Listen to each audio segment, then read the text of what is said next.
فوجدا عبدا من عبادنا، وہاں ان دونوں نے پایا ہمارے بندوں میں سے ایک بندے کو، آتیناہ رحمتا من عندنا، جسے ہم نے اپنے پاس سے رحمت سے نوازا تھا، وعلمناہ من لدنا علما، اور اسے ہم نے اپنے پاس سے علم عطا کیا۔ علم لدنی کی میں وضاحت کر چکا ہوں۔ اب یہ صاحب کون تھے، لمبے چکر میں نہ پڑے،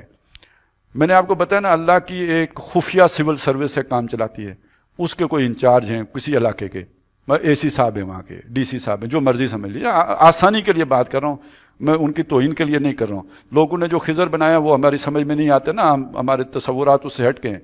اللہ تعالیٰ اپنے امر کی تدبیر کرتا ہے، تدبیر امر فرماتا ہے، تو اب وہ اس کی نفاذ کیسے ہوگا؟ ظاہر ہے فرشتوں کے ذریعے سے ہوگا۔ تو وہ جو بھی اس کاموں پر مامور لوگ ہیں، ان میں سے کوئی صاحب تھے جن کے ساتھ حضرت موسیٰ علیہ السلام کی جا کے ملاقات ہوئی۔ یہ تکوینی امور پر مامور ہے۔ ایک نقطے کی بات اور رہ گئی ہے، مجھے ابھی یاد آئی، وہ بھی آپ کو بتا دوں۔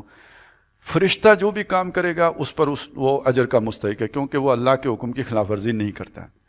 دوسری نقطے کی بات یہ کریں، سمجھ لیں کہ اللہ نے ایک منصوبہ بنایا، وہ کوئی انسان بھی پورا کر سکتا ہے، لیکن اگر انسان شریعت سے ہٹ کر اللہ کے اس منصوبے کو پورا کرے گا تو گنہگار ہوگا۔ مطلب اللہ کا منصوبہ تھا کہ یوسف پہنچے مصر، اب یوسف کو مصر فرشتوں نے نہیں پہنچایا، انسانوں نے پہنچایا۔ بھائیوں نے جا کے کنویں میں پھینکا، قافلے والوں نے اٹھایا تو جا کے مصر میں بیچا، عزیز مصر نے خریدا تو اپنے مطلب کو خریدا، باقی جو کچھ بھی ہوا بادشاہ تک پہنچانے میں زلیخا سیڑھی بنی، نہ وہ الٹا کام کرتی تو نہ عزیز مصر کے گھر سے یوسف علیہ السلام نکلتے، نہ جیل جاتے اور نہ وہاں پہ وہ خواب بیان ہوتا تو نہ بادشاہ کے ہاں پہنچتے۔ یہاں جس بندے کا بھی کریکٹر ہے وہ تکوینی طور پر اللہ ہی کا حکم پورا کیا، لیکن وہ اپنی اپنی جگہوں پہ کوئی کسی کو نہ ثواب ہے نہ گناہ ہے، اور کوئی وہ ہیں جنہوں نے گناہ کمایا، جیسے بھائی ہیں، جیسے زلیخا ہیں۔